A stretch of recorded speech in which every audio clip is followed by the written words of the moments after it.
Le président Faustin-Archange Touadéra vient de signer un nouvel accord avec les chefs de guerre Bobo du 3R et Ali Darassa de l'UPC, deux figures tristement célèbres pour avoir semé la terreur et endeuillé des centaines de familles centrafricaines au fil des années. Cette décision soulève des questions légitimes. Le président Touadéra se moque-t-il des souffrances de son peuple, massacré par ces groupes armés qualifiés d'enfants de Satan? À l'approche de la fin de son second mandat et en chute libre dans les sondages, le président Touadéra semble prêt à tout pour se maintenir au pouvoir, même envoyer son pays droit dans le mur. En signant cet accord, il donne l'impression de se moquer ouvertement des victimes de ces groupes armés, préférant pactiser avec les bourreaux plutôt que de rendre justice aux familles endeuillées.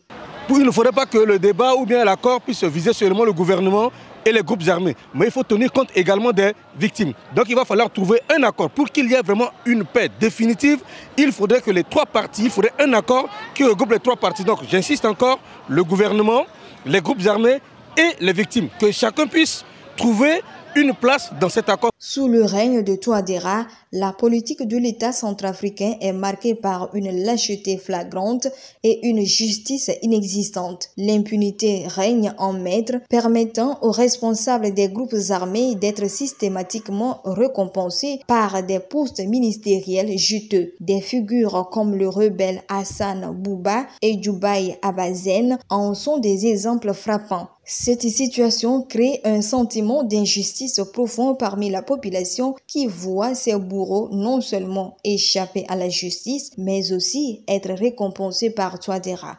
Est-ce que la Constitution de la République centrafricaine a prévu que si on tue, on doit amnistier, mais si c'est ça, d'accord, mais si c'est pas ça, on doit aller en prison et puis c'est tout?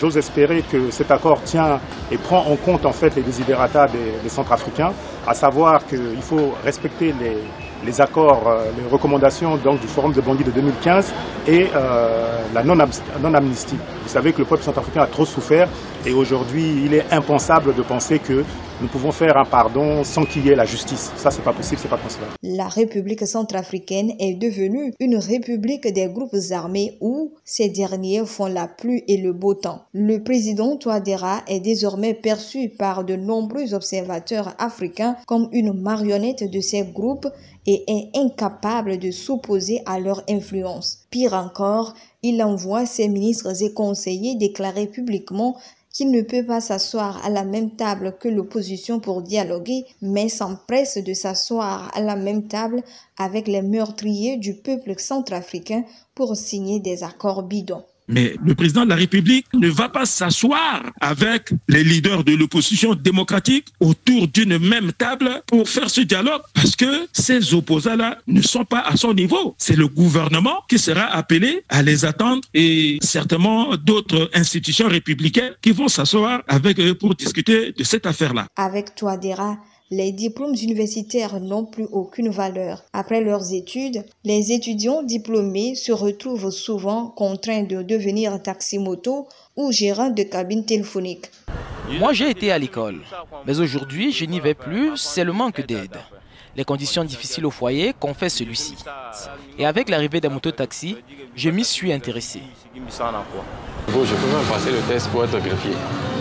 Mais la condition, comment sélectionner, ça c'est tout un problème. Ça. Il faut avoir quelqu'un de mieux placé, un frère, un parent. Alors je suis obligé de faire ces petites activités pour ne plus que gagner un tout petit peu pour pouvoir subvenir à mes besoins. Pendant ce temps, les rebelles incultes sont nommés à des postes ministériels et autres fonctions juteuses. Cette injustice flagrante alimente la frustration et le désespoir parmi la jeunesse éduquée du pays. Face à cette politique criminelle, le peuple centrafricain doit désormais prendre ses responsabilités. Il est impératif de se mobiliser pour exiger justice et mettre fin à cette camaraderie officielle entre le président Touadéra et les groupes armés. La communauté internationale doit également se saisir de ce dossier et envisager des sanctions contre Touadéra qui, par ses actions, s'associe aux groupes armés pour verser le sang de son propre peuple